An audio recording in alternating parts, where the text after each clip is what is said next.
sail! Get to the vessel!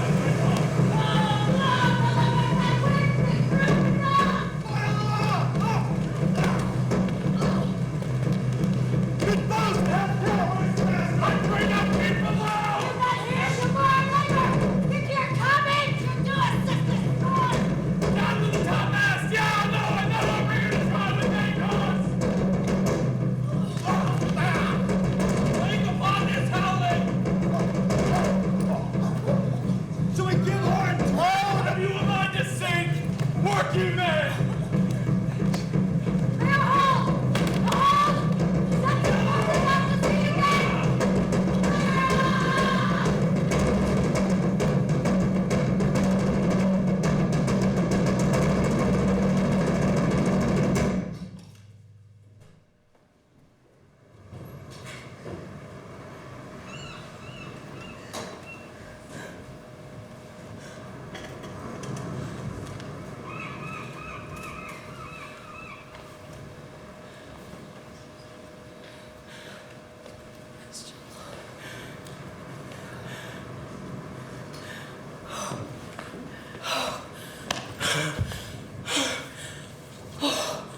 My brother, he is in Elysium.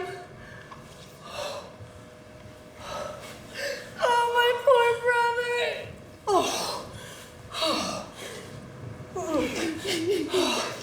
To comfort you, a chance assure yourself.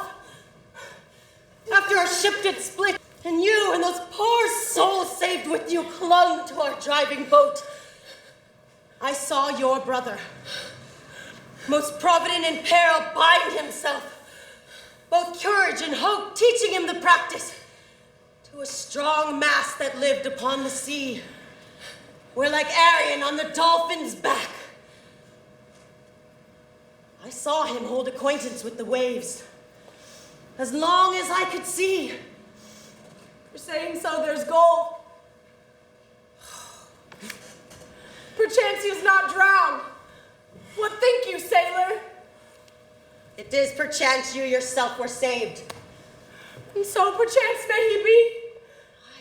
Mine own escape unfoldeth to my hope, where to thy speech serves for authority, the like of him.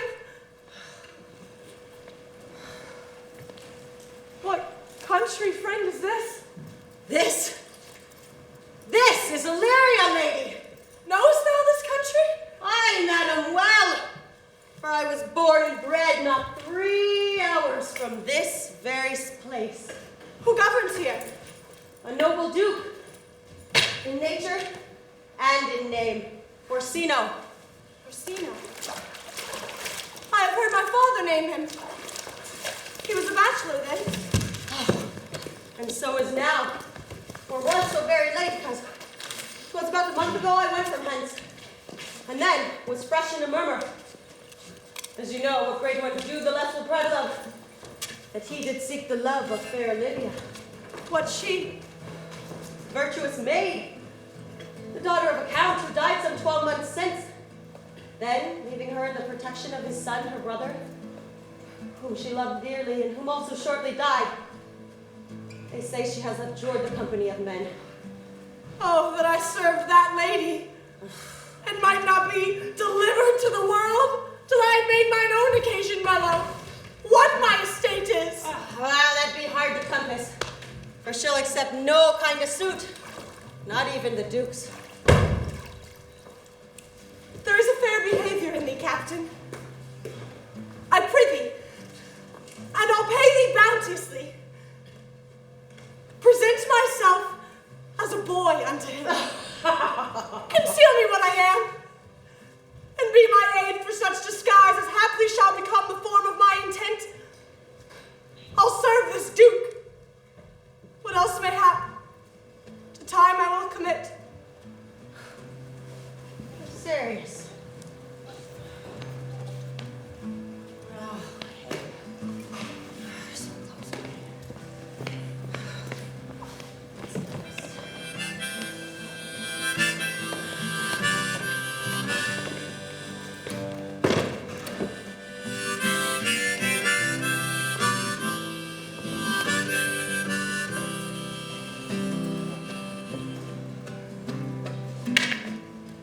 come away, dear.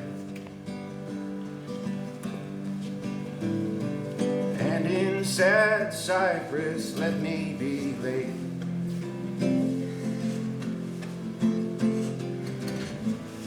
Fire away, breath. I am slain by fair, cruel maid. If music be the food of love, play on. Give me excess of it, that surfeiting the appetite may sicken and so die. That strain again, that had a dying fall. It came o'er my ears like the sweet sound that breathes upon a bank of violets, stealing and giving odor. I think. Enough. No more. 'Tis not so sweet now as 'twas before. How now? What news from her? So please, my lord, I might not be admitted, but from her hand I do return this letter. The element itself, though 7 years deep, shall not behold her face at apathy, but, like a close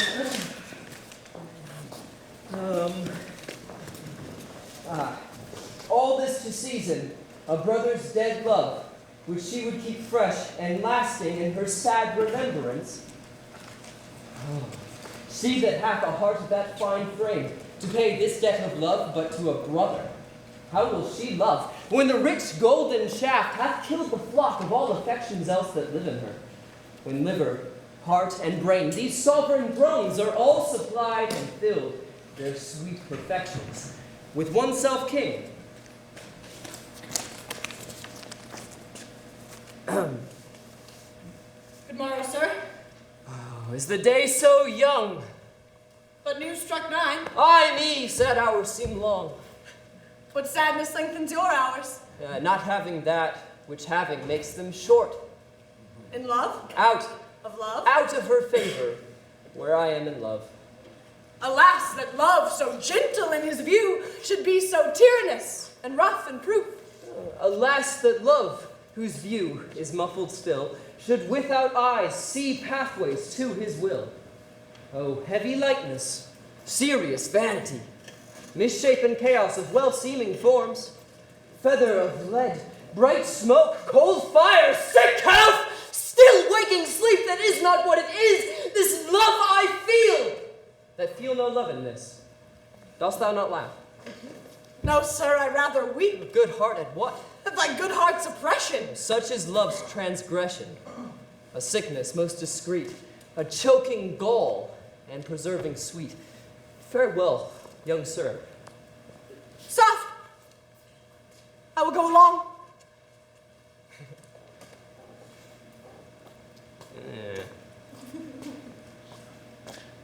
Yeah, you might do much. What's your name? Cesario is your servant's name, my lord. And if you leave me so, you do me wrong.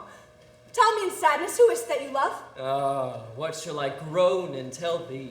Groan, why no, but sadly tell me who. Oh, bid a sick man in sadness make his will, a word ill-urged to one that is so ill. In sadness, young sir, I do love, a woman. I aimed so near when I supposed you loved. Right good mark. She's fair, I love. A right fair mark, fair sir, as soon as hit. In that hit you missed. She'll not be hit with Cupid's arrow. She hath Dian's wit, and in strong proof of chastity, well armed, from love's weak, childish bow. Oh, she lives unharmed. Then she hath sworn that she will still live chaste. Now she hath, and in that sparing makes huge waste. For beauty, starved with her severity, cuts beauty off from all posterity. Oh, she is too wise, too fair. Wisely too fair, to merit bliss by making me despair. She hath forsworn to love. And in that vow, do I live dead that do live to tell it now? Be ruled by me. Forget to think of her. Now teach me how I should forget to think. By giving liberty unto thine eyes. Examine other beauties. He that is strucken blind cannot forget the precious treasure of his eyesight lost. Show me a mistress who is passing fair. What doth her beauty serve, but as a note, where I may read who passed that passing fair. Thou canst not teach me to forget. Farewell, young sir. Pay that doctrine or else die in debt.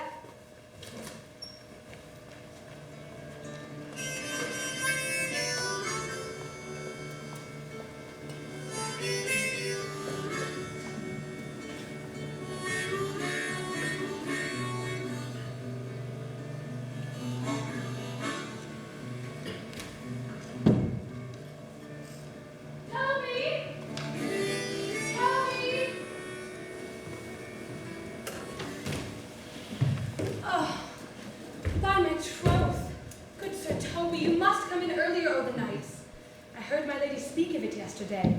What a plague means my niece to take the death of her brother thus. I'm sure care's an enemy to life. Aye, but you must confine yourself within the modest limits of order. Confine? I'll confine myself no finer than I am. These boots of mine are good enough to drink in, and so be these clothes. That quaffing and drinking will undo you. I heard my lady speak of it yesterday. And of a foolish knight that you brought in here one night to be her wooer. Who? Sir Andrew Agacheek? Aye, he. Well, he's as tall a man as any's in Illyria. What's that to the purpose? Why, he has 3,000 ducats to the year. Aye, but he'll have but a year in all these ducats. He's a very fool. Fie that you'll say so. He plays on the viol de gamboys, and speaks 3 or 4 languages without book, and hath all the good gifts of nature. Besides that, he's a fool. He's a great quarreler, and would that he have the gift of a coward, he would quickly have the gift of a grave. They are spies and subtractors that say so of him. Who are they? They that add, moreover. He's drunk, nightly, in your company. Oh, with drinking health to my niece. I'll drink to her, as long as there is passage in my throat, and drink in Illyria. Sir Toby Belch. How now, Sir Toby Belch? Sweet Sir Andrew! Oh, bless you, fair shrew. And you too, sir. Accost, Sir Andrew, accost. What's that? Oh, it's my niece's chambermaid. Ah, good mistress Accost. I desire better acquaintance. My name is Mary, sir. Good mistress Mary Accost. Accost is front her, board her, woo her, sail her. By my troth, I would not undertake her in this company. Is that the meaning of accost? Fare thee well, gentlemen. When did I see thee so put down, knight? Thou lackest a cup of canary. Never in your life, I think. Unless you see canary put me down. Methinks sometimes I have no more wit than a Christian or an ordinary man has. But I am a great eater of beef, and I believe that does harm to my wit. I'll ride home tomorrow, Sir Toby. Pourquoi, dear knight? What is pourquoi? Do or not do? Oh, I would have bestowed that time in the tongues that I have in fencing and dancing and bear baiting. Oh, had I but followed the arts. Faith, I'll home tomorrow, Sir Toby. Your niece will not be seen. Or, if she be, it's 4 to 1. She'll none of me. The Count himself here hard by woos her. No, she'll none of the Count. She'll not match above her degree, neither in estate, nor years, nor wit. Now, tut, man, I've heard her swear it. There's life in it. Oh, I'll stay a month longer. I am a fellow of the strangest mind in the world. I delight in masks and revels, sometimes all together. Ooh, art thou good at these, kick-chasses, knight? Faith, I can cut a caper. Oh, and I can cut the mutton to it. Oh, and I believe I have the back trick, simply as strong as any man in Illyria. Oh, wherefore are these things hid? Why have these gifts a curtain before them? Is this a world to hide virtues in? I did think by the excellent constitution of thy leg that it was formed under the star of a galliard. Shall we set about some revels then? What shall we do else? Were we not born under Torres? Taurus, that sides and heart. No, sir. It's legs and thighs. Oh. Let me see thee caper. Higher.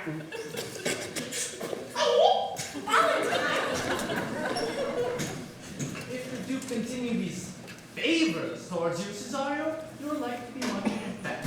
He hath known you but 3 days, and already you are no stranger to him. You either fear his humor or my negligence, that you call into question the continuance of his love. Is he inconstant, sir, in his favors? No, believe me. I thank you. Here comes the count! Who saw Cesario? Ho! On your attendance, my lord, here. Stand you a while aloof. Cesario, thou knowst no less but all. I have unclasped to thee the book even unto my secret soul. Therefore, good youth, be not denied access till thou have audience. Sure, my noble lord. If she be so abandoned to her sorrow as 'tis spoke, she never will admit me. Be clamorous! Leap all civil bounds, rather than make unprofited return. Say I do speak with her, my lord, what then? Oh, then unfold the passion of my love. She will attend it better in thy youth than in a nuncio's of more grave aspect. I think not so, my lord. Dear lad, believe it. For they shall yet belie thy happy years that say thou art a man. And Diana's lip is not more smooth than Ruby's. Thy small pipe is as a maiden's organ, shrill in sound, and all is simulative, a woman's part. I know thy constellation is right apt for this affair. Prosper well in this, and thou shalt live as freely as thy lord, to call his fortunes thine. I'll do my best to woo your lady. Nay, either tell me where thou hast been, or I will not open my lips so wide as a bristle may enter in way of thy excuse. My lady will hang thee for thy absence. Let her hang me. Even as well hanged in this world needs to fear no colors. Go, I can tell thee where that saying was born. Where, good Mistress Mary? In the wars. Well, God grant them wisdom that have it, and for those that are fools, let them use their talents. Yet you will be hanged for being so long absent. Or to be turned away, is that not as good as a hanging to you? You are resolute then. Not so, neither, but I am resolved on 2 points. That if one break, the other will hold, or that if both break, your gaskins fall. Ah, very apt, in good faith. If Sir Toby would leave drinking, thou wert as witty a piece of Eve's flesh as any in a royal. Oh, peace, you rogue! And no more on that. Oh, here comes my lady. Make your excuse wisely, you were best. Wit, and it be thy will, put me into good fooling. For what say Chronopolis? Better to be a witty fool than a foolish wit. God bless thee, lady. Take the fool away. Do you not hear, fellow? Take away the lady. Go, do. You're a dry fool, I'll no more of you. Besides, you grow dishonest. 2 faults, good Madonna, that drink and good counsel will amend. For give the dry fool drink. Then is the fool not dry. Bid the dishonest man mend himself.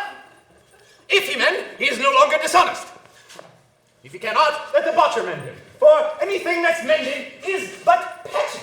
Virtue that transgresses is but patched with sin, and sin that amends is but patched with virtue. If that, this simple syllogism will serve, so, if not, what remedy? For, as there is no true cuckold, but calamity, so beauty is a flower. The lady bade take away the fool, therefore, I say again, take her away! Sir, I bade them take away you.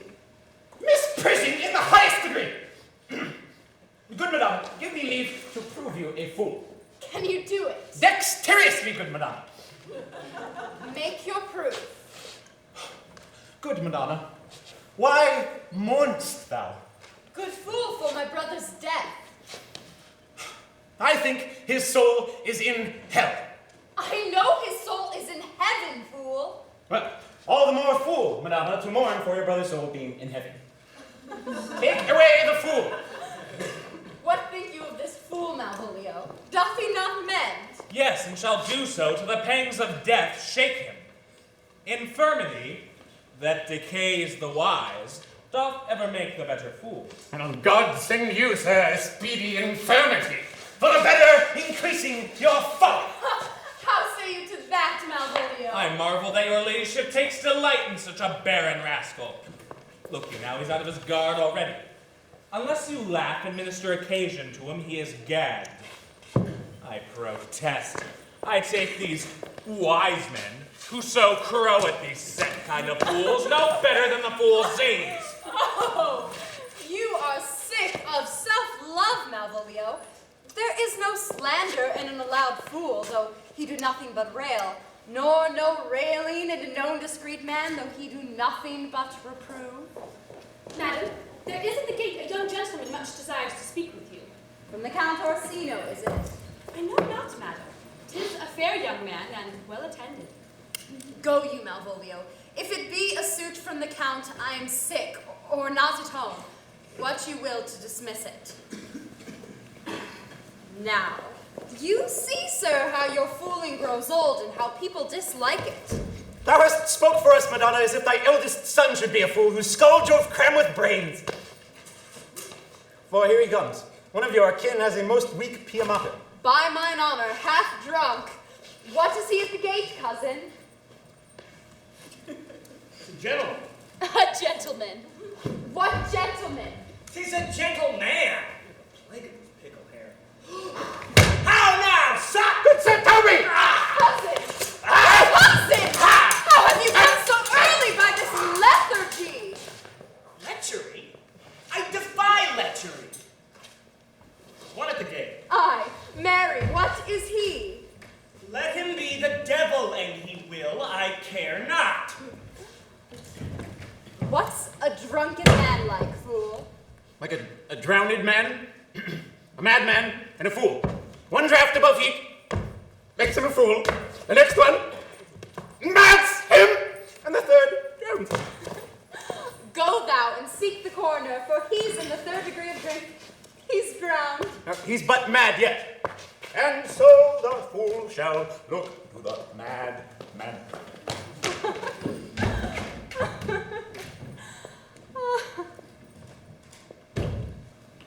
Madam, yon young fellow swears he will speak with you. I told him you were sick. He takes time to understand so much and therefore comes to speak with you. I told him you were asleep. He seems to have a foreknowledge of that too, and therefore comes to speak with you. What's to be said to him, lady? He is fortified against any denial. Tell him he shall not speak with me. Has been told so, and he says he'll speak with you. What kind of man is he? Why, of mankind. What manner of man? Very ill manner. He'll speak with you, will you or no? Of what personage in years is he? Not yet old enough for a man, nor young enough for a boy. One would think his mother's milk were scarce out of him. Go call him hither. Call in my gentlewoman. Gentlewoman! My lady calls! Bring me my veil. Come. Throw it over my face. We'll once more hear Orsino's embassy.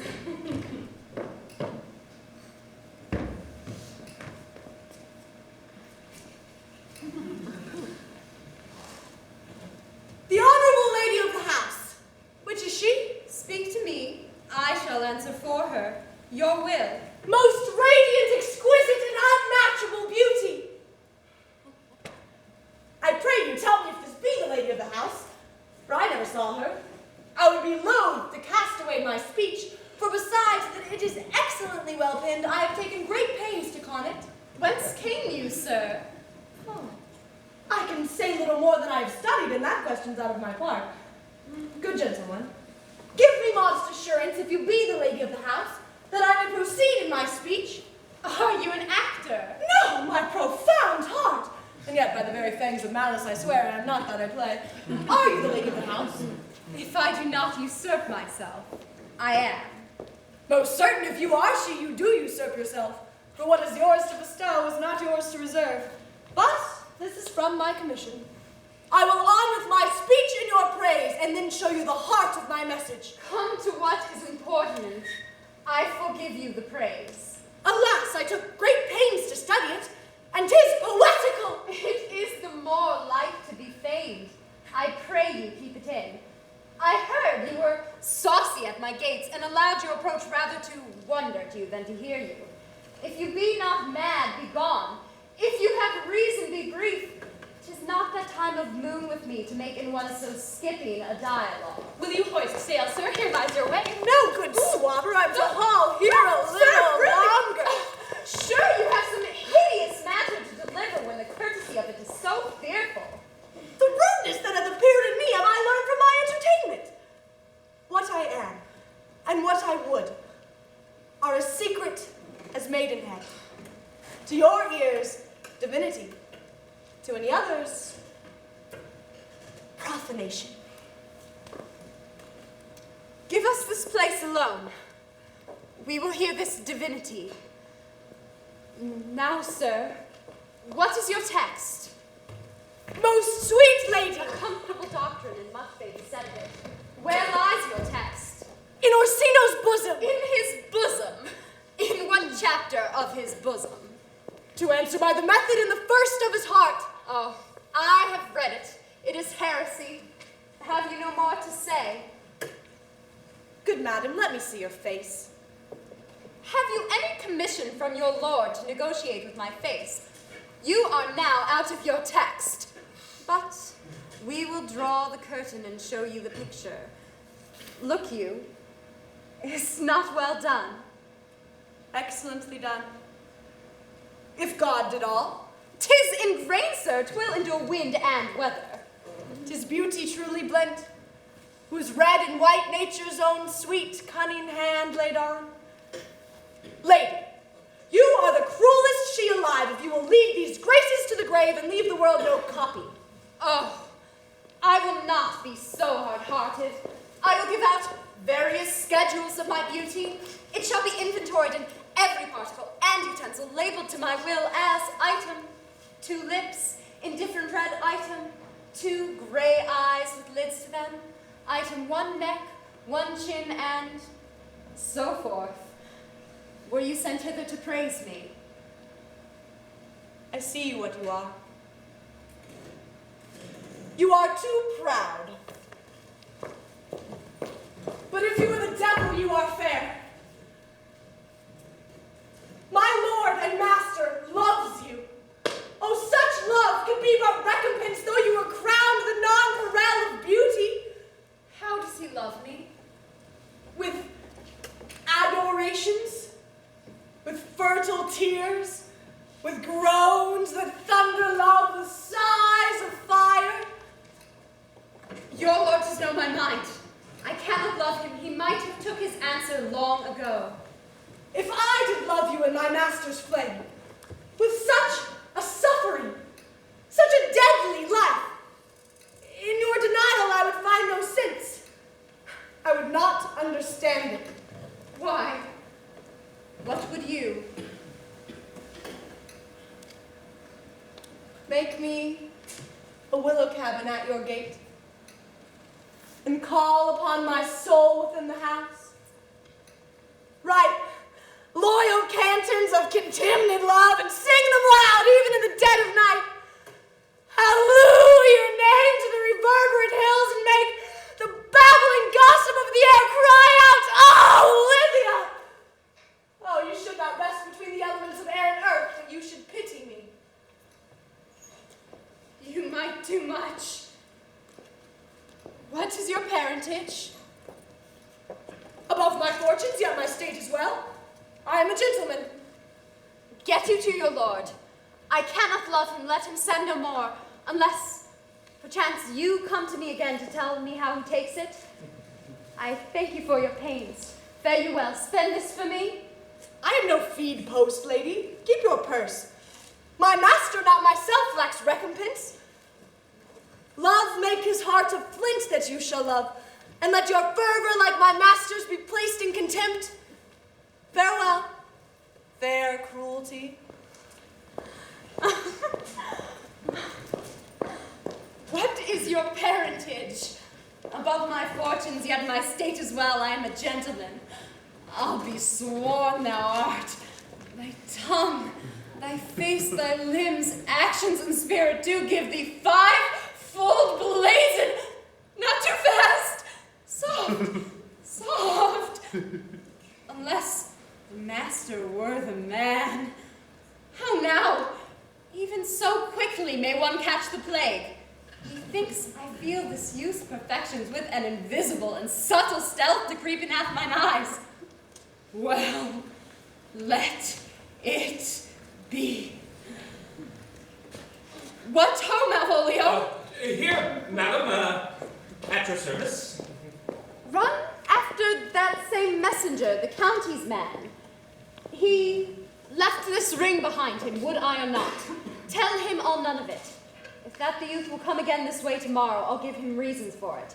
Hie thee, Malvolio. Madam, I will. I know not what. I fear to find mine eye too great a flatterer for my mind. Fate, show thy force. Ourselves we do not owe. What is decreed must be, and be this so.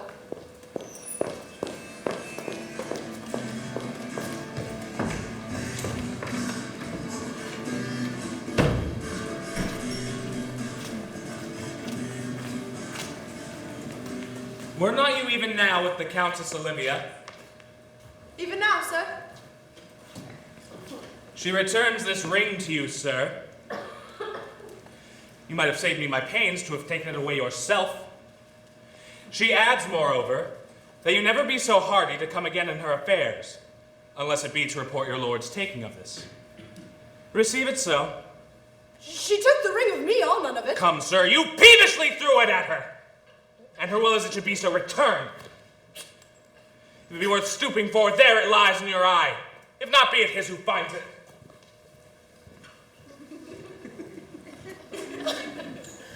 I left no ring with her. What means this lady? Fortune forbid my outsides have not charmed her. She made good view of me. Indeed, so much that sure me thought her eyes had lost her tongue, for she did speak in starts distractedly. She loves me. Oh, sure. The cunning of her passion invites me in this churlish messenger.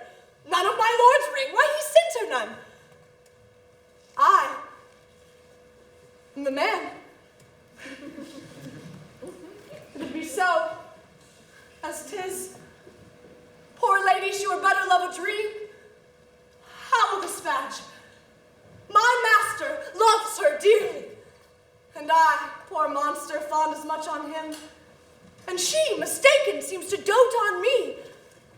What will become of this? As I am man, my state is desperate for my master's love. As I am woman, now alas the day, what thriftless sigh shall poor Olivia breathe? Oh, time! Thou must untangle this, not I! It is too hard a knot for me to untie.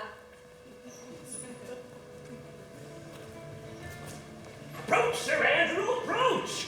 To be up after midnight is to be up betimes. Nay, my troth, to be up late is to be up late. No, a false conclusion. I hate it as an unfilled can. To be up after midnight is to be up early. So that to go to bed after midnight is to go to bed on time. Doth not our lives consist of the four elements? Faith, so they say. But I think it rather consists of eating and drinking. Oh, thou art a scholar.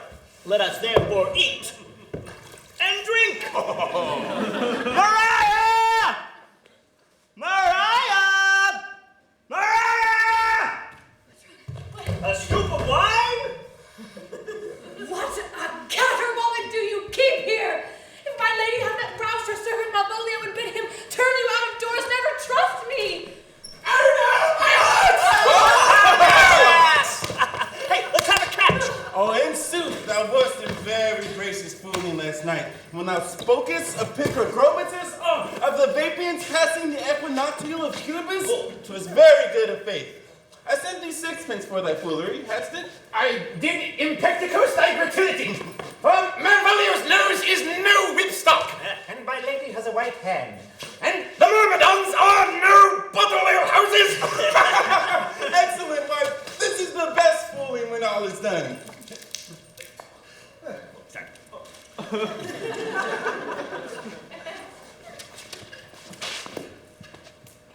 That quaffing and drinking will undo you. Here's 6 pence for you. Let's have a song. Wouldst thou have a love song or a song of good life? A love song. Aye. I care not for good life.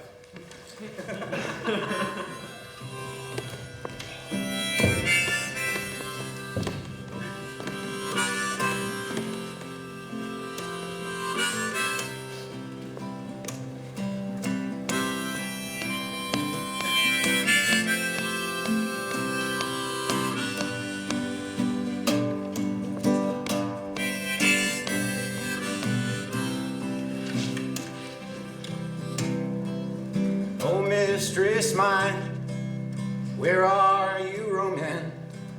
Staying here, your true love is coming. That can sing both high and low. Well, trip no further, pretty sweet end. Journeys end in lovers meeting. Every wise man's son doth know.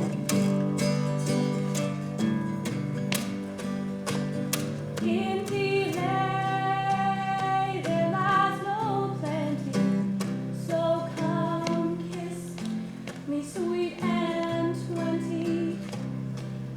Youth say stuff will not hinder. Oh, you say stuff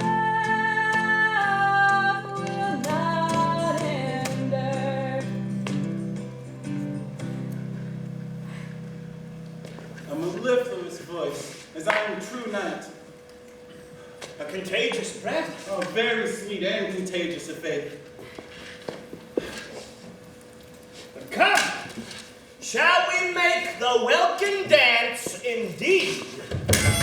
Shall we rouse the night owl at a catch that'll draw 3 souls out of 1 weaver?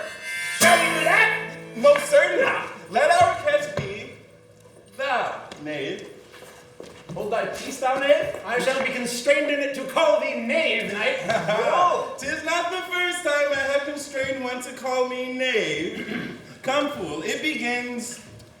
Hold thy peace.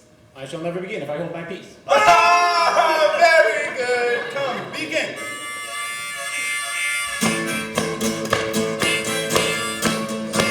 That wells a man in Babylon, lady.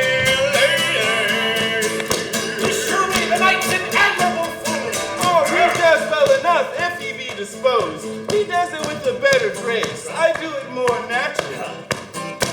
On the 12th day of the 7th and 19th For the love of God, please! a partridge in a pear tree. Yeah, yeah,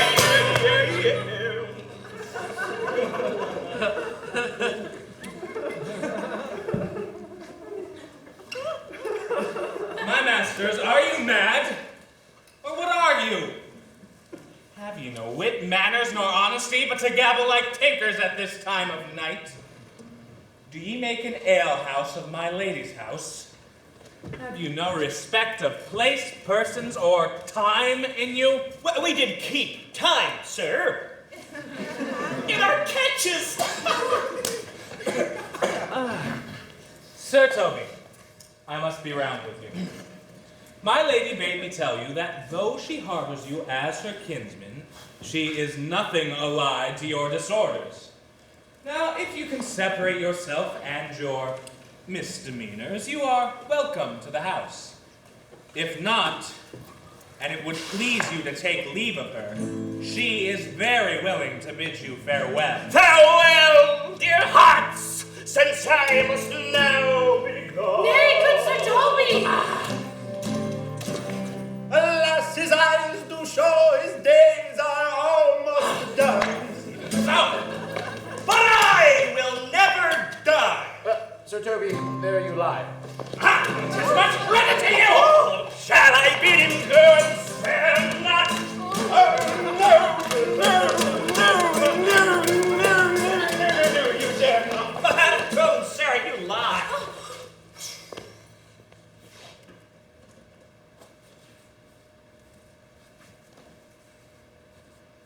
Art thou any more than a steward? Dost thou think because thou art virtuous, there shall be no more cakes and ale? Go, sir. Rub your Jane with crumbs. Maria? A stoup of wine?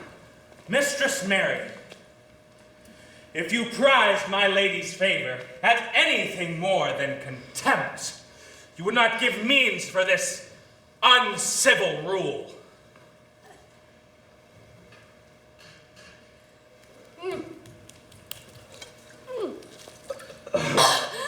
Go shake your ears! She shall know that by this hand!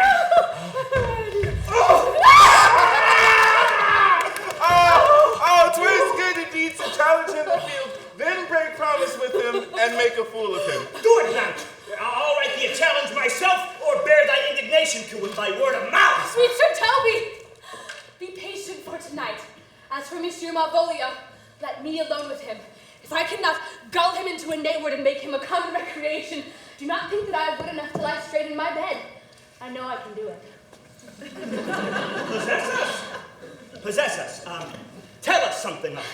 Marry, sir, he is sometimes kind of a Puritan. Ah, if I thought that, I'd beat him like a dog. Oh, the devil a Puritan that he is, or anything constantly but a time pleaser, an affectioned ass, so crammed with excellencies, as he thinks, that it is his grounds of faith that all that look on him love him. And it is on that vice which my revenge will find most notable cause to work. What wilt thou do?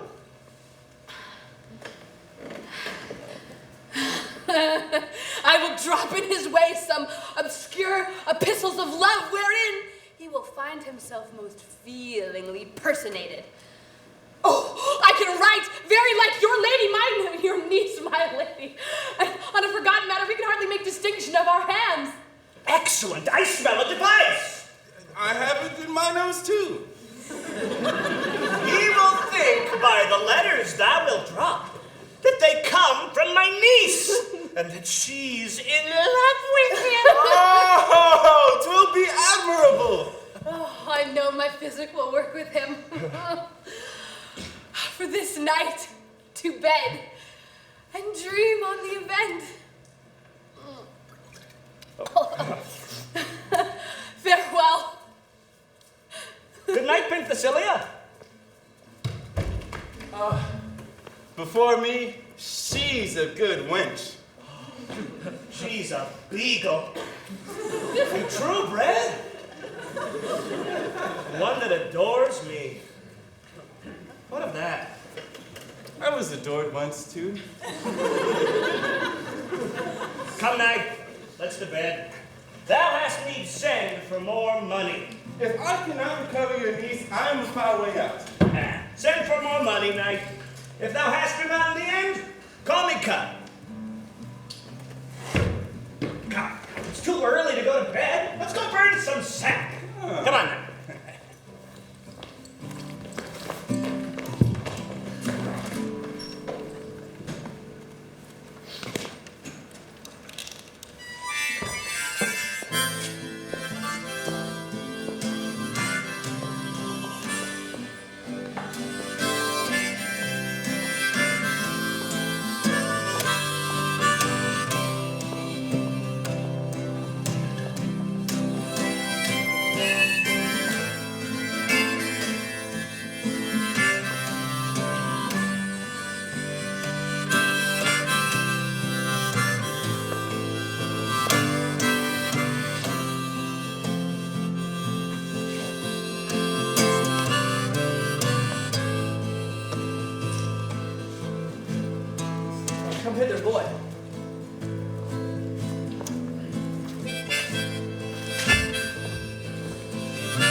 ever thou shalt love, in the sweet pangs of it, remember me.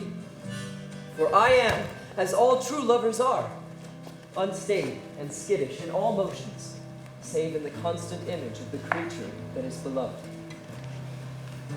How dost thou like this tune? Gives a very echo to the seat where love is throned. Thou dost speak masterly. My life upon it, though young thou art, thine eye hath stayed upon some favor that it loves. Hath it not, my boy? A little. By your favor? And what kind of woman is it? Of your complexion. She is not worth thee, then. What years in faith? About your years, my lord. Ah, too old, by heaven. Let still the woman take an elder than herself. So wears she to him. For boy, however we do praise ourselves, our fancies are more giddy and unfirm, more longing, wavering, and sooner lost and worn than women's. I think it well, my lord. Then let thy love be younger than thyself, or thy affection cannot hold the bent. For women are as roses, whose fair flower, being once displayed, doth fall that very hour. And so they are. Ah, alas that they are so. To die, even when they to perfection grow. Come, fellow, that tune we had last night. Mark it, Cesario. It is old and plain. The spinsters and the knitters of the sun, and the free maids that do weave their thread with bones, you used to chant it. It is silly sooth, and dallies in the innocence of love, like the old age. Art thou ready, sir? Aye, prithee sing.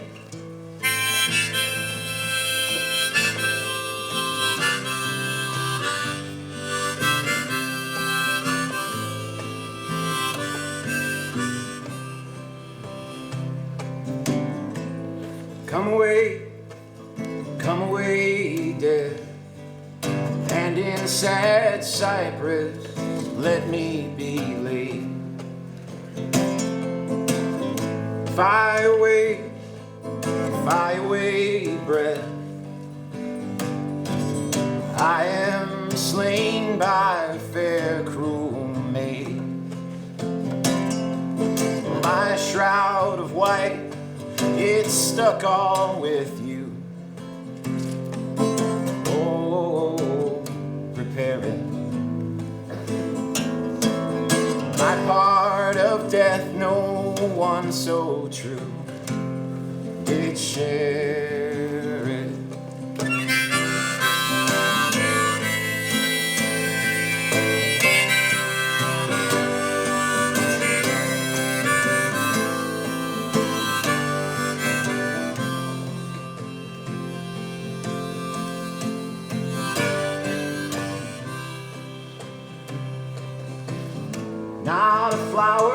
Not a flower sweet on my sad black coffin be thrown.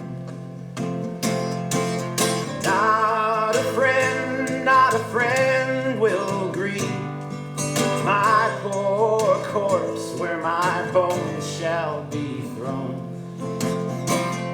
8,000 sighs to see. Lay me, oh, where my sad true love will never find my grave to weep there.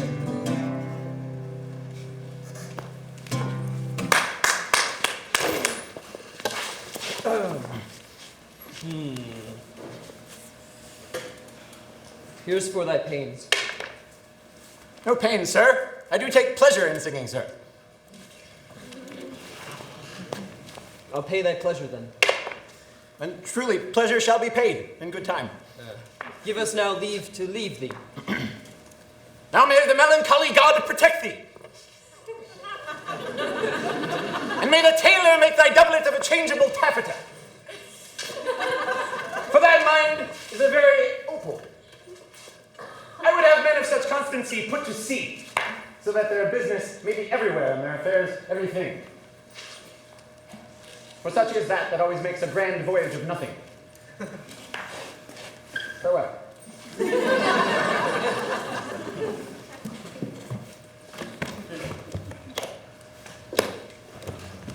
Once more, Cesario, get thee to yon same sovereign cruelty. Tell her my love, more noble than the world, prizes not quantities of dirty lands, or those parts that fortune hath bestowed upon her. Tell her I hold as giddily as fortune. But if she cannot love you, sir. No, I cannot be so answered.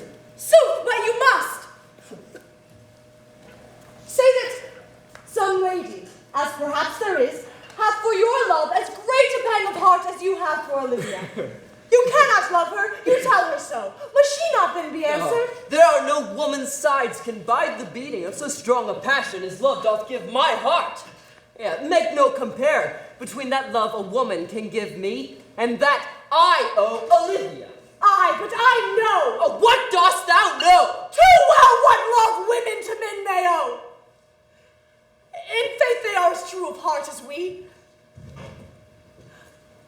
My father had a daughter, loved a man. As it might be, perhaps, were I a woman, I should your lordship.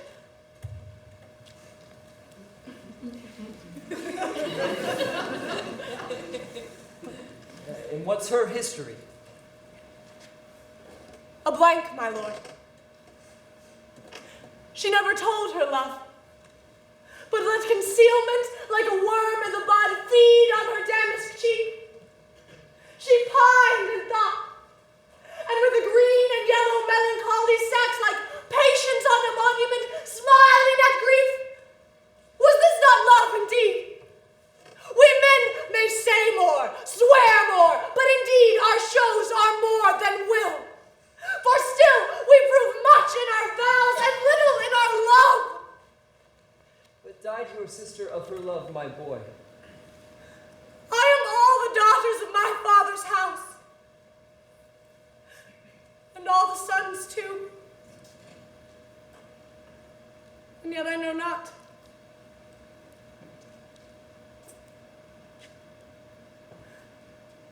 Sir, shall I to this lady?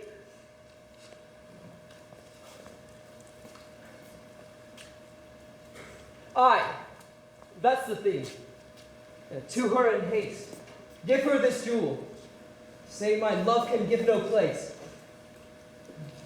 Bide no delay.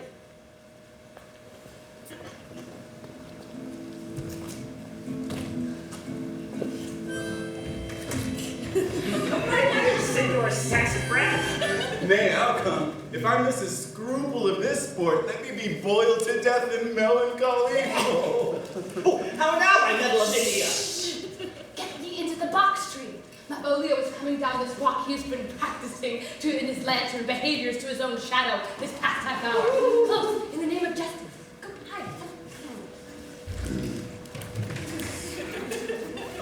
Lie down there. Oh. But fortune, all is fortune. What should I think on it? Maria did once say to me that she did affect me. And I have heard her come thus near, that should she fancy it should be one of my complexion. Besides, she uses me with a more exalted respect than anyone else who follows her. Oh, what should I think on it? Slut, I could so beat the rope. Peace, I say. To be Count Malvolio. Peace. Having been 3 months married, sitting in my state, calling my officers about me in my branched velvet gown. Having come from a daybed where I had left Olivia sleeping. Fire and brimstone! And then to have the humor of state. And after a demure travel of regard, Toby approaches. Curtsies there to me. I extend my hand to him thus, saying, Cousin Toby, my fortunes having cast me on your knees, give me this prerogative of speech. You must amend your drunkenness. Ouch! Help!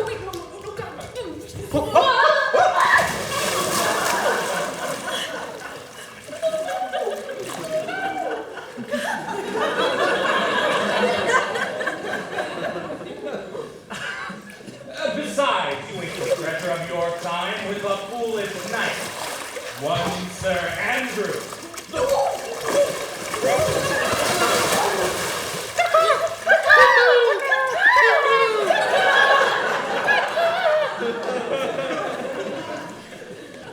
What have we here?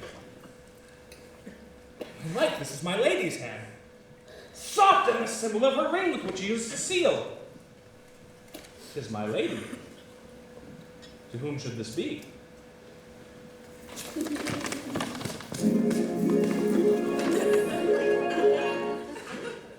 Jove knows I love.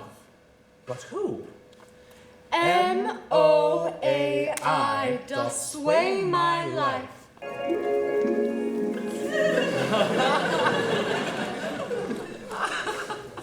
M-O-A-I doth sway my life?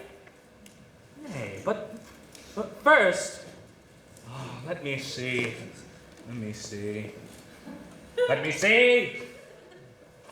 If only I can make it resemble something in me. M-O-A-I doth sway my life. M.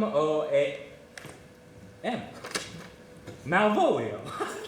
M, why that begins my name. A should follow, but O does. And I comes behind?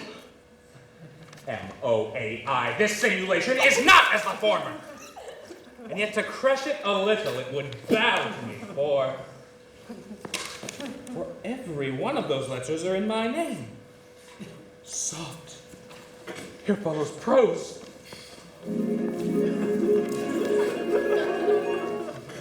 In my stars I am above thee, but be not afraid of greatness. Some are born great, some achieve greatness, and some have greatness thrust upon. Know thyself to what thou art like to be. Be opposite with a kinsman, surly with servants. Remember who commended thy yellow stockings, and wish to see thee ever cross-gartered. I say, remember, go to, thou art made, if thou desirest to be so. If not, let me see thee a steward still, the fellow of servants, and not worthy to touch fortune's fingers. Farewell, she that would alter services with thee, the fortunate unhappy.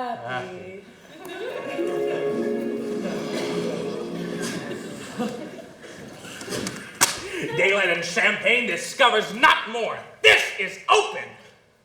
I will be proud. I will baffle Sir Toby. Every reason excites to this, that my lady loves me. I will be strange, stout, in yellow stockings, and cross-gartered even with the swiftness of putting on.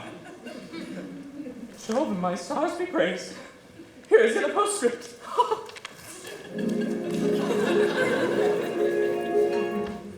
Thou canst not choose but know who I am. If thou entertainest my love, let it appear in thy smiling. Thy smiles become thee well. Therefore in my presence still smile. Dear my sweet, I prithee.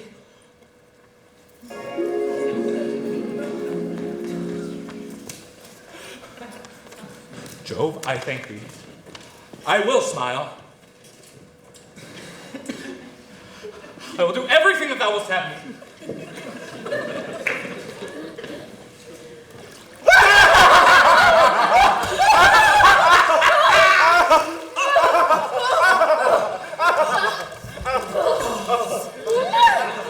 I could marry this wench for this device. Oh, so could I too. And ask no other dowry but such another jest. Oh, nor I neither. Oh, why thou hast put him in such a dream that when the image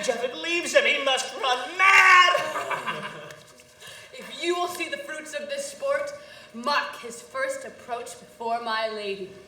He will come to her in yellow stockings. Oh. 'Tis a color she abhors.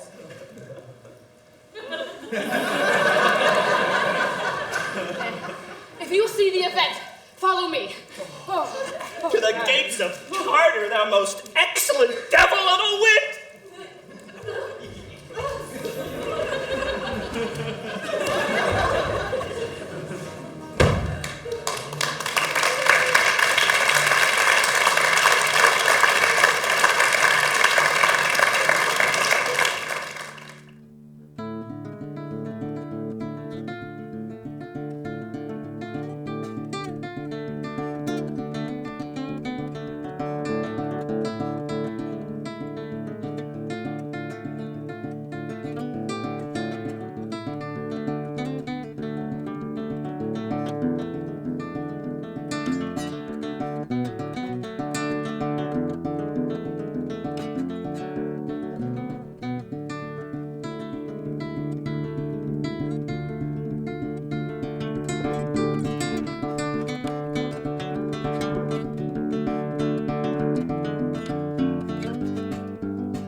Will you stay no longer, nor will you not that I go with you? By your patience, no. Let me yet know of you whither you are bound. No sooth, sir. My determinate voyage is mere extravagancy. But I perceive in you so excellent a touch of modesty that you will not extort from me what I'm willing to keep in. It therefore charges me in manners the rather to express myself. You must know me then, Antonio. My name is Sebastian, which I called Rodrigo. My father was that Sebastian of Messaline. He left behind him myself and a sister, both born in an hour. Would we had so ended, but you, sir, altered that. Some hour before you pulled me from the breach of the sea with my sister drowned. Alas, the day. Was a lady, sir. And though it was said much resembled me, was yet of many accounted beautiful. She bore a mind that envy could but call fair. She is drowned, sir, already with salt water. I would seem to drown her remembrance again with more. Forgive me your trouble. If you will not murder me for my love, let me be your servant. Do what you have done and kill him whom you recovered desire not. I'm bound to Count Orsino's court. Farewell. The gentleness of all the gods go with thee.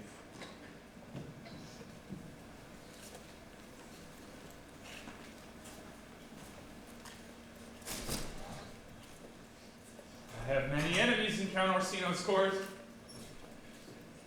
Else I would very shortly see thee there. Oh, but come what may, I do adore thee so that danger will seem sport, and I will go.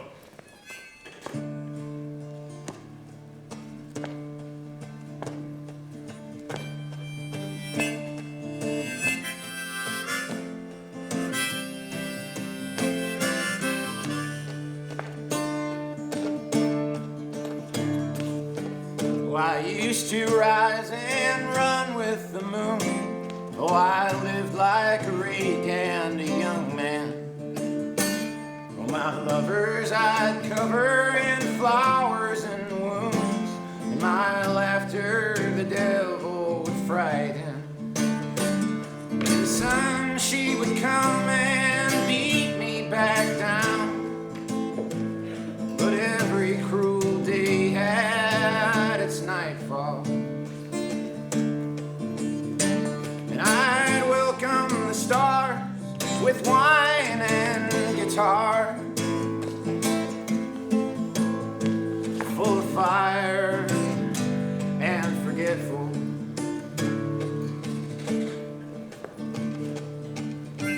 Save thee, friend, and thy music. Dost thou live by thy guitar? No, sir, I do live by the church. Art thou a churchman? Oh, none such matter, sir. I do live by the church, for I do live at my house, and my house doth stand by the church. me. I'll no more with thee. Hold. There's expenses for thee. Now, may Jove, in his next commodity of care, send thee a beard. By my troth, I tell thee I am almost sick for one. But I would not have it grow on my chin. Is the lady within? I would play a Lord Pandarus of Phrygia, sir, to bring a Cressida to this Troilus. I understand you, sir. 'Tis well begged. The matter is not great, I hope, sir. Begging but a beggar. Cressida was a beggar. My lady is within. I shall construe to them whence you come. God save you, sir. And you, sir? Devil God, monsieur. Vous aussi, votre suis, monsieur? I hope, sir, you are. And I am yours. My niece is desirous you should enter the house if your trade be to her. I am bound to your niece, sir. Oh. I mean, she's the list of my voyage. Taste your legs, sir. Put them to motion. I will answer you with gate and entrance. But we are prevented. Let the garden door be shut and leave me to my hearing. Give me your hand, sir. What is your name? Cesario is your servant's name. Fair princess. My servant, sir. 'Twas never merry world since lowly feigning was called compliment. Your servant to the Count Orsino, youth. Dear lady. Give me leave, beseech you. I did send a ring in chase of you, so did I abuse myself, my servant, and I fear me you. Under your hard construction must I sit to force that on you in a shameful cunning which you knew none of yours. What might you think? I pity you. That's a degree to love. No, not agrees. For 'tis a vulgar proof that very oft we pity enemies. Be not afraid, good youth. I will not have you. There lies your way due west. And westward ho. Stay! I prithee. Tell me what thou thinkest of me. That you do think you are not what you are. If I think so, I think the same of you. Then think you right, I am not what I am. I would you were as I would have you be. Would it be better, madam, than I am? I wish it might, for now I am your fool. Cesario, by the roses of spring, by maidhood, honor, truth, and everything, I love thee so that maugre all thy pride, no wit, no reason can my passion hide, but reason thus with reason fetter. Love sought is good, but given unsought, better. I innocence, I swear, and by my youth I have one heart, one bosom, and one truth, and that no woman has. Nor never none shall mistress be of it, save I alone. And so adieu, good madam. Nevermore will I my master's tears to you deplore.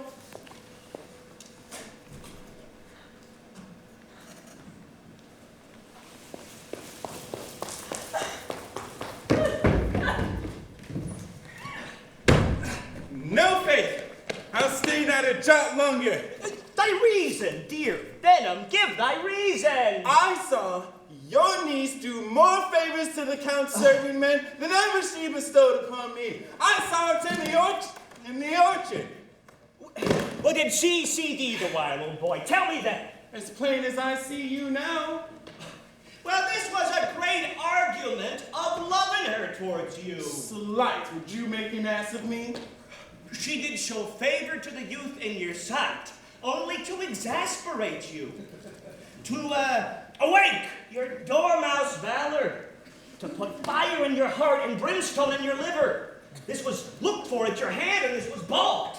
And now, the double guilt of this opportunity, you've let time wash off. And you're sailed so far into the north of my lady's opinion that you will hang like an icicle in a Dutchman's beard. Unless you can redeem it. either by some laudable attempt of valor or policy.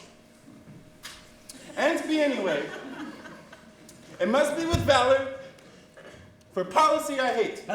Why then, build me thy fortunes on the basis of valor. Challenge me, the Count's serving man. Heard him in 11 places. My niece shall take note of it. And rest assured, there is no love broker in the world can so excel in man's commendation of women than report valor. Will you bear me a challenge to him? Go, knight. Write it in a cursed and martial hand. Be brief. It is no matter how many. If thou thouest him some thrice, it shall not go amiss. Where shall I find you? Go to the cubicula. We'll call for it.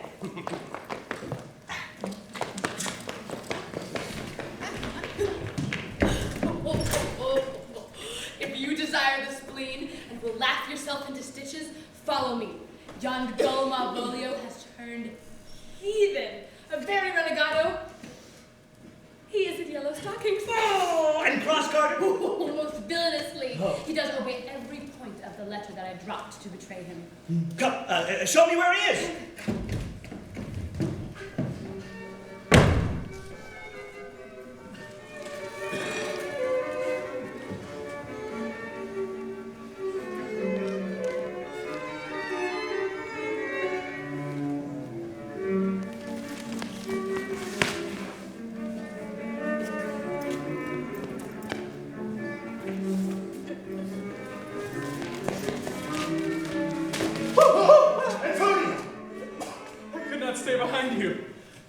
Sharp than five-headed steel did spur me forth. I would not by my will have troubled you, but since you make a pleasure of your pains, I can no other answer make but thanks and ever. What's to do then? Shall we go see the relics of this antique town? Tomorrow. Best first go see your lodging. But I'm not yet wearying 'tis long tonight. I pray you, let us satisfy our eyes with memorials and things of fame that do renown this city. Would you pardon me, I do not without danger walk these streets? Once in a sea fight against the Count his galleys, I did some service of such a note indeed that were I taken here, it would scarce be answered. Belike you slew a great number of his people. Well, the offense is not of such a bloody nature, albeit the quality of the time and quarrel might well have brought us into bloody argument, for which, if I be lapsed in this place, I shall pay dear. Do not then walk too open. It does not fit me. Oh, hold, sir. Here's my purse. In the south suburb, the Elephant is best to lodge. I will go bespeak our diet, whilst you beguile the time and feed your knowledge with viewing of the town. There you shall have me. Why I your purse? Haply your eye shall light upon some toy you have desire to purchase, and your market, I think, is not for idle stores, sir. I'll be your purse bearer for an hour. To the Elephant! I do remember.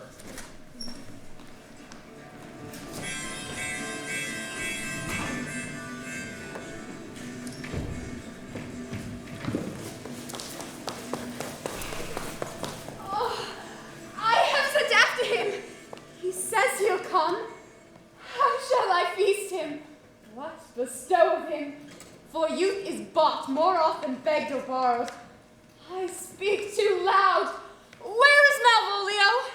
He is sad and civil and suits well for a servant with my fortunes. Where is Malvolio? He is coming, madam. But in a very strange manner. He is sure possessed, madam. Why? What's the matter? Does he rave? No, madam. He does nothing but smile. Your ladyship were best to have some guard about you if he approached, for sure the man is tainted in his wits. Go call him hither. Go call him hither. I am as mad as he, if sad and merry madness equal be. How now, Malvolio? Sweet lady. Ho, ho. Smilest thou? I sent for thee upon a sad occasion. Sad, lady? Oh, it could be sad. Does make some obstruction of the blood, this cross-gartering. But what of that? If it please the eye of one, then it is with me as the very true sonnet is. Please one, and please all.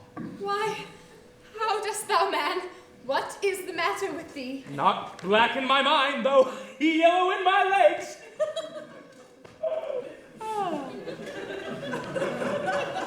It did come to his hands, and commands shall be executed. I think we do know the sweet Roman hand. Wilt thou go to bed, Malvolio? To bed? Aye, sweetheart, and I'll come to thee. God, comfort thee! Why dost thou smile so and kiss my hand so oft? Be not afraid of greatness. 'Twas well writ. What meanest thou by that, Malvolio? Some are born great. Some achieve greatness. And some have greatness thrust upon them.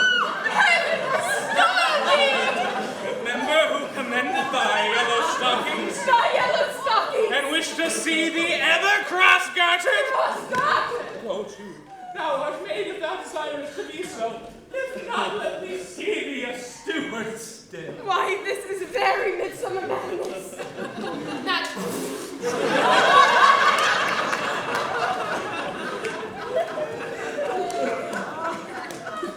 Madam, young gentleman from Count Orsino's court has returned. I've been hardly intrigued him back. He intends to make his pleasure. I'll come to him.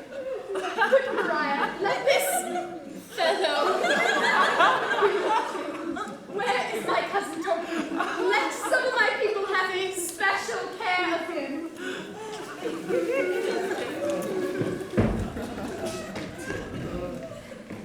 No worse man than Sir Toby to look to me?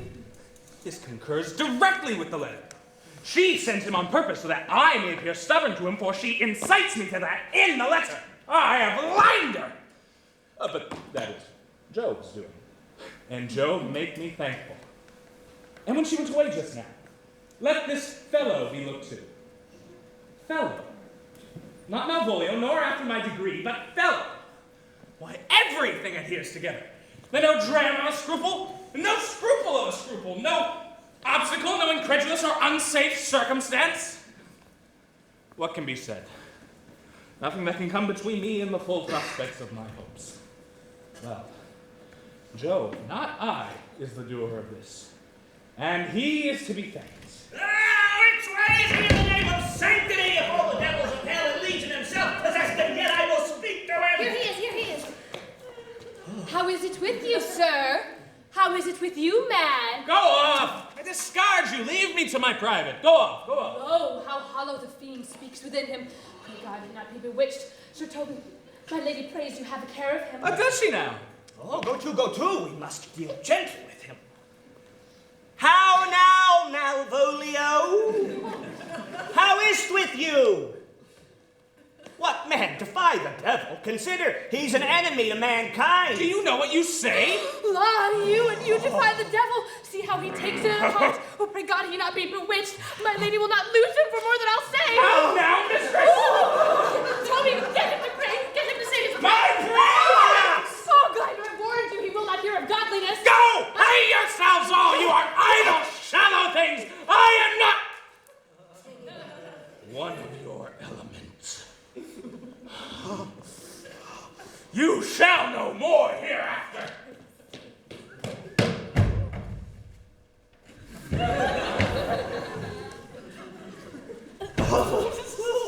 Is it possible? If this were played upon a stage now, I could condemn it as an improbable fiction. Nay, let us pursue him, lest the device take air and taint. Oh, we shall make him mad indeed. Come, we shall have him in a dark room and bound. Ooh.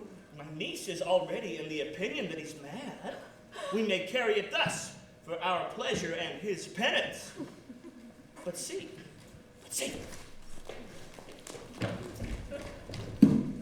You, whatsoever thou art but a scurvy fellow. Thou comest to the Lady Olivia, and in my sight she uses thee kindly. But Thou liest in thy throat! Oh, that is not the matter I challenge thee for.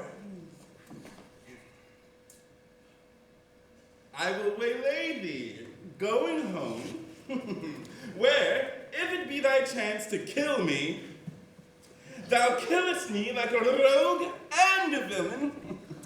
Fare thee well. May God have mercy upon one of our souls. He may have mercy upon mine. But my hope is better. So look to thyself, thy friend, thy sworn enemy, Sir Andrew Agatchik. I will waylay thee. Go. Oh, well, here's the challenge. Read it. Once there's vinegar and pepper in it. Oh, 'tis so saucy. Ah, yes, I warrant him. I will give it him. You may have very fit occasion for it. He is presently in some commerce with my lady, and will by and by depart. Go, Sir Andrew. Scout me for him at the orchard end like a bumbailey. So soon as ever thou seest him, draw! And when thou drawest, swear for him. Nay, let me alone for swearing. Slight! Slid! Splash the blood and zounds, gadzooks! Sneeze and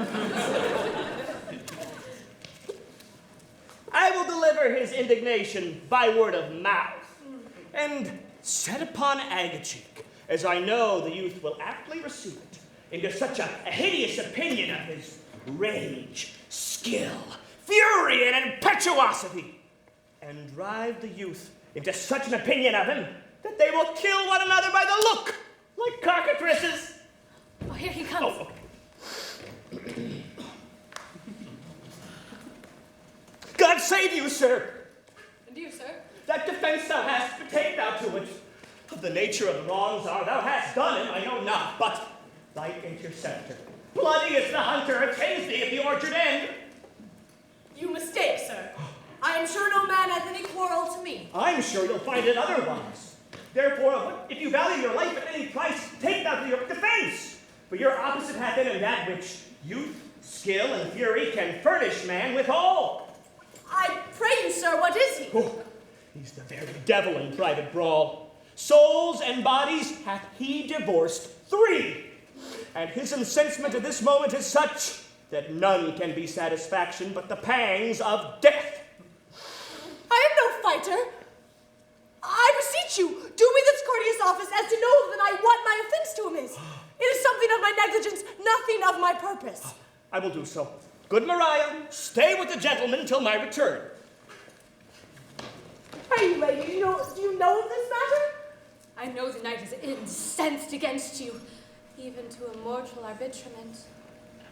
I beseech you, what manner of man is he? He is indeed the most skillful, bloody, and fatal opposite that you can find in any part of Illyria.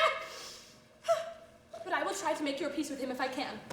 I should be much bound to you for it. Of course. I am one that'd rather go with Sir Priest than Sir Knight.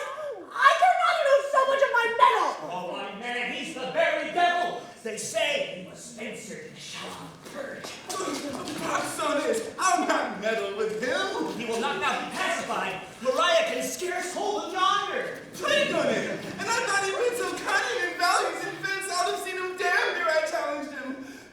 Let him the matter slip, and I'll give him my horse.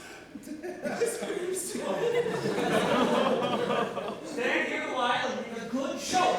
This shall end without the perdition of souls. Mary, I'll ride you as I ride your horse. Oh, I have his horse to take up the matter. He's convinced the youth a very devil. He's as horribly conceited of him. I'm sorry, sir. There's no remedy. He will fight with you. For honor's sake. Pray God defend me. I'm sorry, Andrew.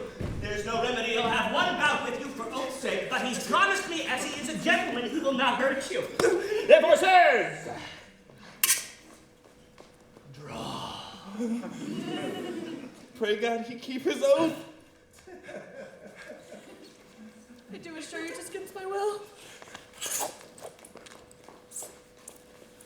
Ah! Yeah!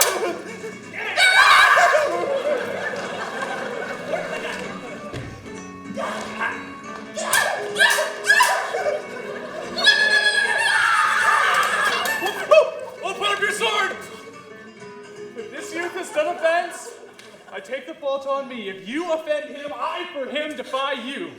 You, sir? Who are you? One, sir, that for his love dares yet do more than you have heard him brag to you he will. Oh.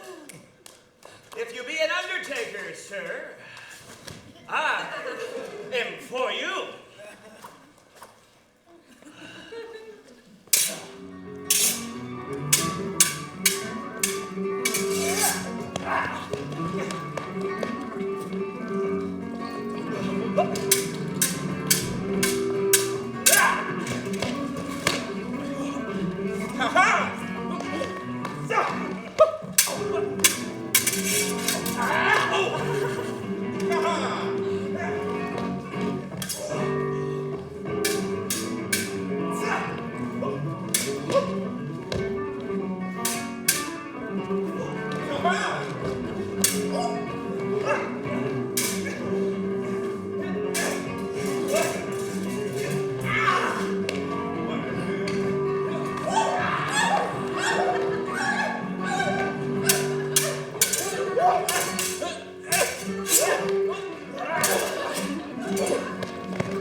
I arrest thee at the suit of Count Orsino. You do mistake me, sir.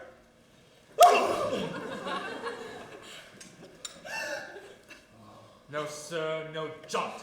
I know your favor well. Though now you have no sea cap on your head.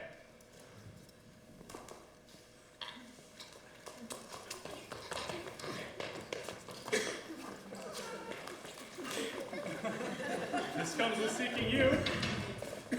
If there's no remedy, I'll answer it. What will you do now my necessity makes me ask of you my purse? It grieves me much more for what I cannot do for thee than what befalls myself. You stand amazed, but be of comfort. Come away! I must entreat of you some of that money. What money, sir? For the fair kindness you have shown me here, I'll lend you something. My having is not much. Oh, there's half my coffer. Will you deny me now? Is it possible that my deserts to you can lack persuasion? I know of none. Enough of this foolishness. The jailhouse awaits thee. Well, let me speak a little. This youth you see here, I pulled one half out of the jaws of death, relieved him with such sanctity of love, and to his The man grows mad. Come, away, away. Thou hast, Sebastian, done good feet to shame. Sebastian? Your name's Sebastian? I, my brother, know yet living in my glass. Even such and so in favor was my brother, and he went still in this fashion, color, ornament. For him I imitate.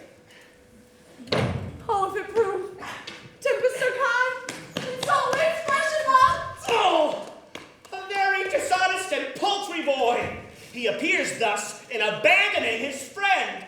Select. I'll after him again and beat him. Do, good old knight.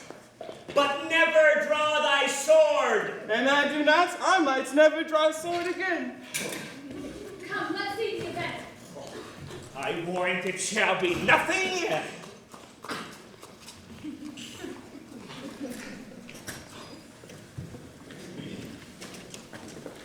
Would you have me believe I am not sent for thee? Go to. Thou art a foolish fellow. Let me be clear with thee.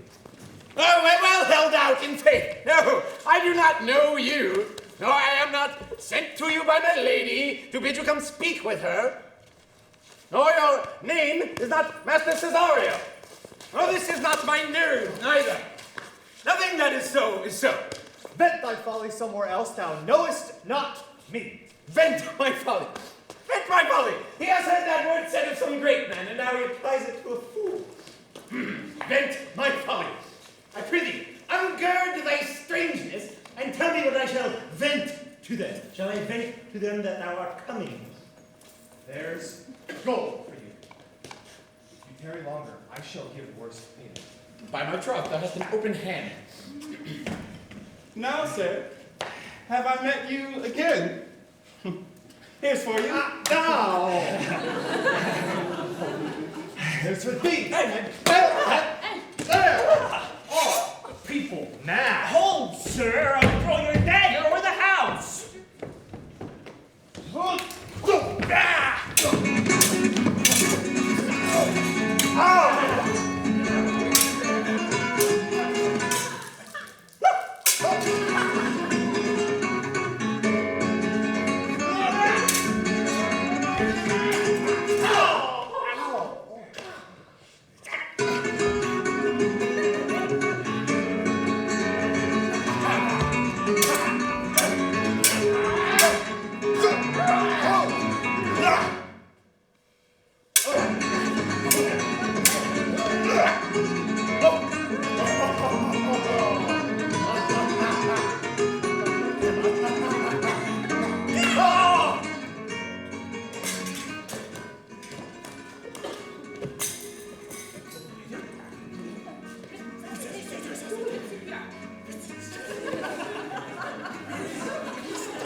Go with me to my house.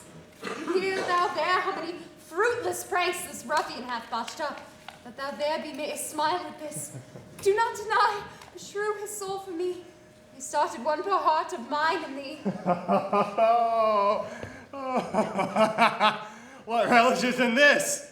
How runs this stream? Or I am mad, or else this is a dream. Nay, come, I prithee, would thou be ruled by me? Madam, I will. Oh, say so, and so be.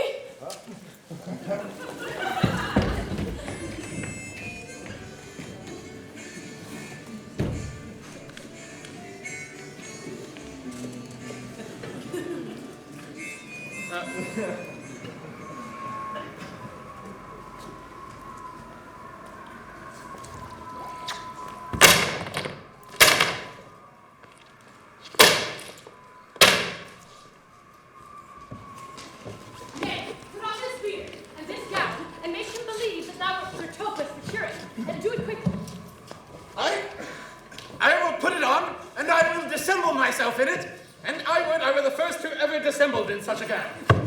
Ruin, Sir Topaz! Bonus dies, Sir Toby! For, as the old hermit of Prague, who never saw pen and ink, once very wittily said to the niece of King Barbara, that is. And so I, being Master Parson, am Master Parson, for what is that but that and these things? To it, Master Parson. But who, I say, peace in this prison? Who calls there? It is I, Sir Thomas, the curate, come to visit Malvolio, the lunatic. Sir Topaz! Good Sir Topaz, go to my lady! What, hyperbolical fiend? Talkest thou nothing but of ladies? Sir Topaz, never was man thus wronged. Do not think I am mad, Sir Topaz. They have laid me here in hideous darkness. Ah, fie, thou dishonest Satan! Thinkest thou that house is dark? As hell, Sir Topaz. I am not mad, Sir Topaz. I say to you, the house is dark. Madman, thou errest! I say there is no darkness but ignorance. I say this house is as dark as ignorance, though ignorance were as dark as hell. And I say there was never man thus abused. I am no more mad than you are. Make the trial of it in any constant question. That is the opinion of Pythagoras concerning wildfowl. the soul of our grandam might haply inhabit a bird. And what thinkest thou of his opinion? I think nobly of the soul, and no way approve his opinion. Fare thee well. Remain thou still in darkness. I shall not allow thy wits before they hold the opinion of Pythagoras, and fear to kill a woodcock, lest thou dispossess thy grandam of her soul. Fare thee well.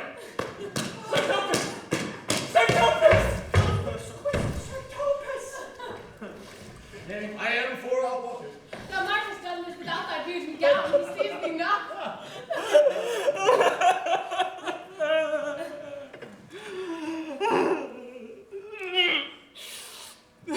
To him in thy own voice, I would we were well rid of this knavery.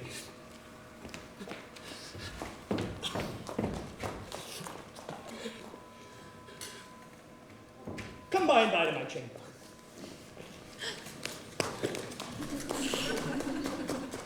Hey, Robin, jolly Robin, I'll be with you again. Fool, my lady is unkind, turning fool. Alas, why is she so? Fool, I say! He loves another. Who calls there? Good fool, help me to a candle, and pen, ink, and paper. As I am a gentleman, I will live to be thankful to thee for it. Master Malvolio? Aye, good fool. Oh, alas, sir, how fell you besides your 5 wits? Oh, fool, never was man so notoriously abused. I am as well in my wits, fool, as thou art. But as well, sir? Then you are mad indeed if you are no better in your wits than a fool. They have propertied me here. Keep me here in darkness, send ministers to me, asses, and do everything they can to face me out of my wits. Mind you what you say, sir. The minister is here. Malvolio! Malvolio! Thy wits the heavens restore! Endeavor thyself to sleep, and leave thy vain billwabble. Sir Thomas! Maintain no words with him, good fellow. Oh, I, sir? Oh, not I, sir. God be with you, good Sir Thomas. Mary, come in. I will. Oh, alas, sir, be patient. What say you, sir? I am ashamed for speaking with thee. Good fool, help me to some light and some paper. I am as well in my wits as any man in Illyria. Oh, well a day that you were, sir. By this hand I am. Good fool, help me to some light and paper and ink, and set down what I will convey to my lady. It shall advantage thee more than the bearing of letter ever did. I will help you to it. But tell me true, art thou not mad indeed, or dost thou but counterfeit? Believe me, I am not. I tell thee true. Nay, I'll ne'er believe a madman until I've seen his brains. I'll fetch you light and paper and ink. I am gone, sir, and anon, sir. I'll be with you again in a thrice like to the old vice, your need to sustain. With dagger of wrath in his rage and his laugh, cries aha to the devil like a mad lad. Pare thy nails, dad. Adieu, good man, devil.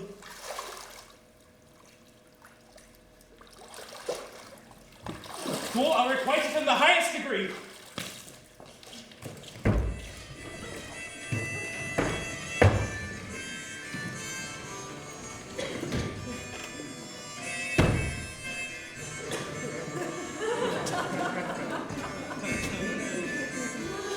This is the air. That is the glorious sun. This pearl she gave me, I do see it and feel it. And though 'tis wonder that enwraps me thus, yet 'tis not madness. Where's Antonio? I could not find him at the Elephant. His counsel now might do me golden service. For though my soul disputes well with my state that this may be some error, but no madness, Yet doth this accident and flood of fortune so far exceed all instance, all discourse, that I am ready to distrust mine eyes and wrangle with my reason that persuades me to any other state but that I am mad, or else the lady's mad. But here, my lady comes. Oh, blame not this haste of mine. If you mean well, now go with me, and with this holy man into the chantry by.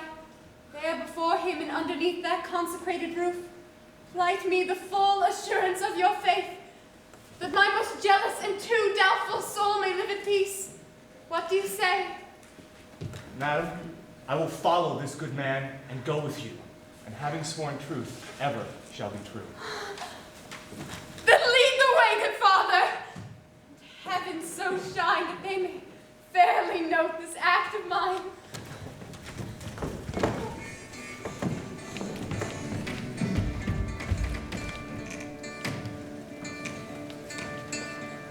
Here comes the master, who did rescue me. That face of his I do remember well. Hey, what's the matter?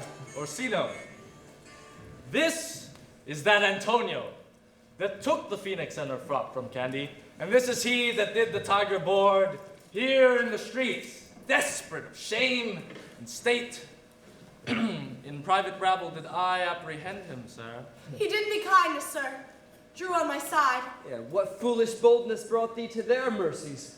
Whom, in terms so bloody and so dear, hast made thine enemies?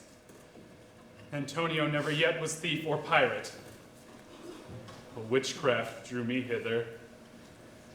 That most ingrateful boy there by your side, his life I gave him, and did thereto add my love without retention or restraint.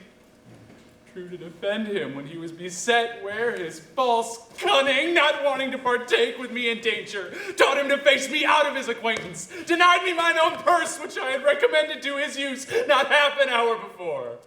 How can this be? When came he to this town? Today, my lord.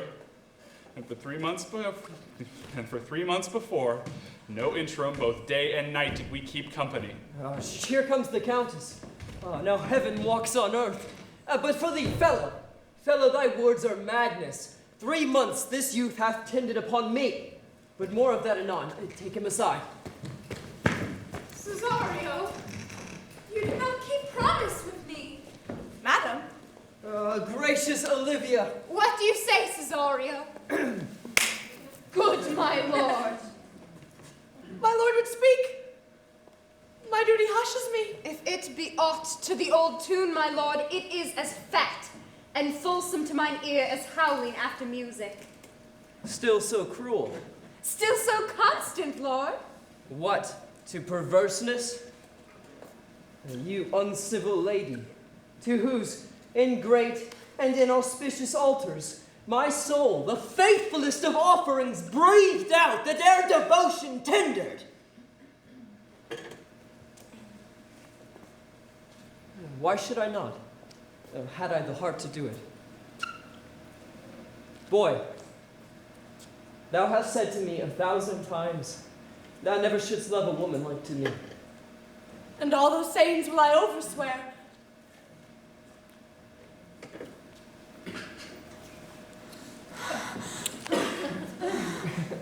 Come, my thoughts are ripe with mischief. I me detested, how I am beguiled. Who does beguile you? Who does you wrong? Thou forgot thyself. Is it so long? Call forth the Holy Father. Cesario, husband. Husband. I, husband. Can he that deny? Her husband, Sarah. No, my lord, not I. Fear not, Cesario. Take thy fortunes out. Oh, come away. Oh, welcome, Father. I charge thee. What hath newly passed between this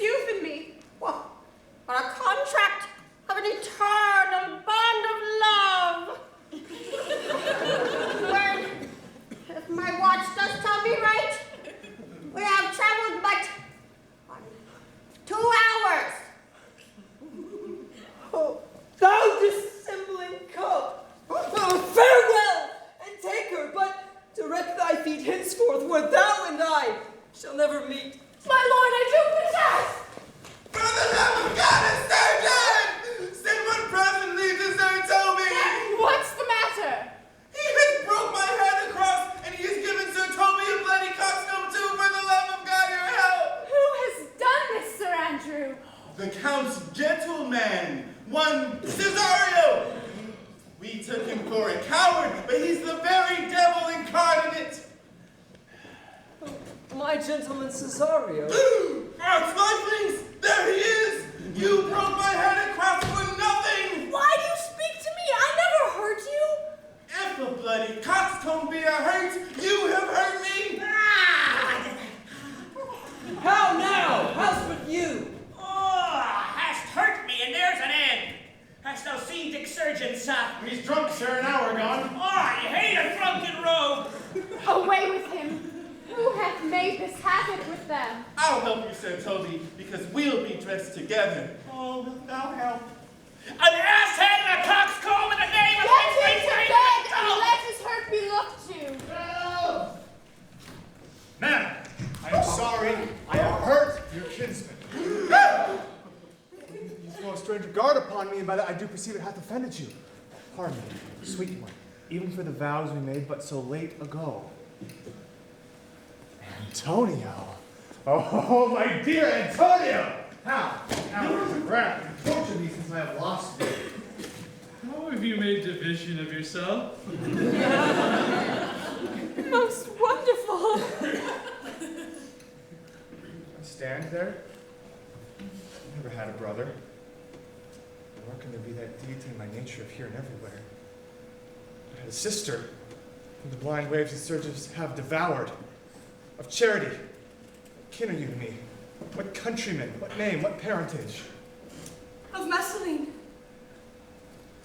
Sebastian was my father. Such a Sebastian was my brother too. So went he suited to his watery tomb. If spirits can assume both form and suit, you come to fright us. A spirit I am indeed, but am in that dimension grossly clad from the womb in which I did participate. My father had a mole upon his brow, So had mine. and died that day when Violet from her birth had numbered 13 years. Oh, that record is lively in my soul. He finished indeed his mortal act the day that made my sister 13 years. Were you a woman, as the rest goes even, I should let my tears fall upon your cheek and say thrice welcome, drowned Viola.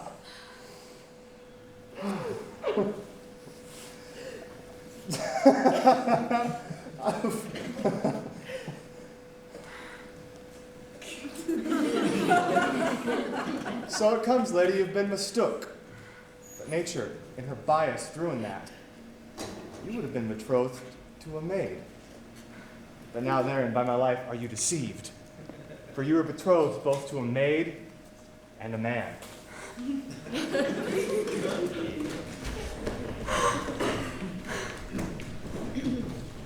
Cesario, give me thy hand. Your master quits you, and for your service done to him, so much against the metal of your sex, so far beneath your soft and tender breeding, here is my hand. From this time, you shall be your master's mistress.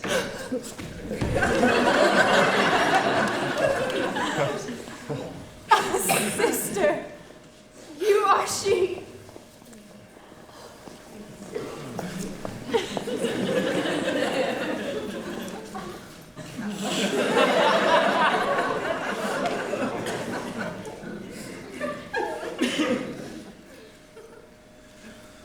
Madam, you have done me wrong. Notorious wrong. Have I, Malvolio? No. Lady, you have! Peruse that letter. You must not now deny it is your hand. Write from it if you can, in hand or phrase, or say 'tis not your seal nor your invention. You can say none of this. Oh, well granted then, and tell me, in the modesty of honor, why you have given me such clear lights of favor, bade me come smiling and cross-gartered to you, to frown upon Sir Toby and the lighter folk, and, acting this in an obedient hope, why have you suffered me to be imprisoned, kept in a dark house visited by the priest, and made the most notorious geckingole that e'er invention played on? Tell me why! Alas, Malvolio, this is not my writing, though I confess 'tis much like the character, but, without question, 'tis Mariah's hand. Good madam, Hear me speak.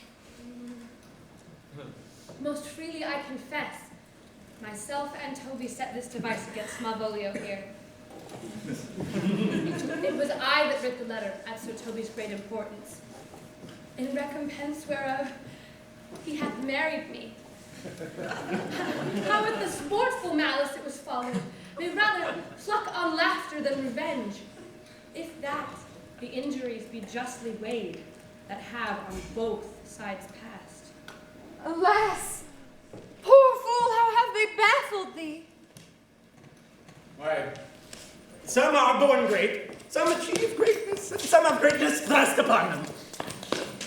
I was one, sir, in this interlude, one Sir Topaz! What? Oh, by the Lord, truly am dead man! Oh. Do you not remember? And you smile not, he's gagged. And thus the whirligig of time brings in his revenges.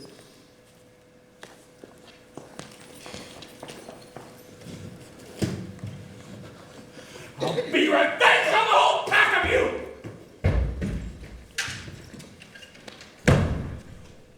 He hath been most notoriously abused. Yeah, pursue him and entreat him to a peace. You shall not part from hence. Cesario. Come. But so you shall be while you are a man. But when in other habits you are seen, Orsino's mistress and his fancy's queen.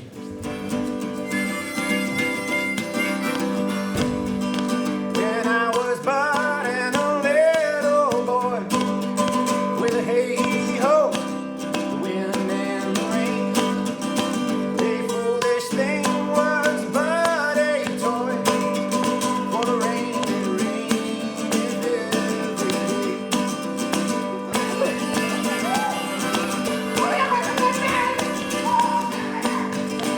And when I came to man's estate, with a hey-ho, the wind and the rain, in slaves and thieves, men will shut their gates, for the rain and rain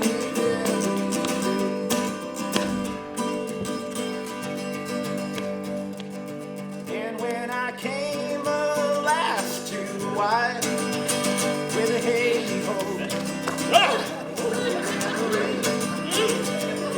I struggle in, could I never thrive, for the rain is every day.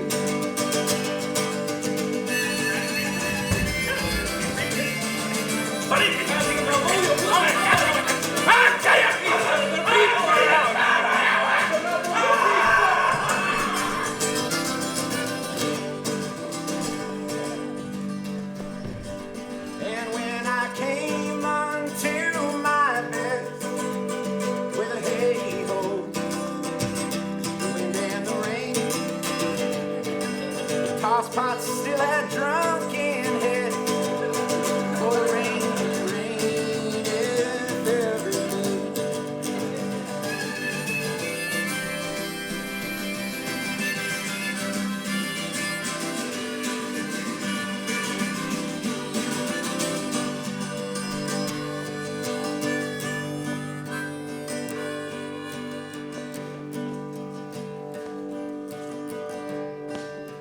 A great while ago, the world it began, with a hey-ho, the wind and the rain.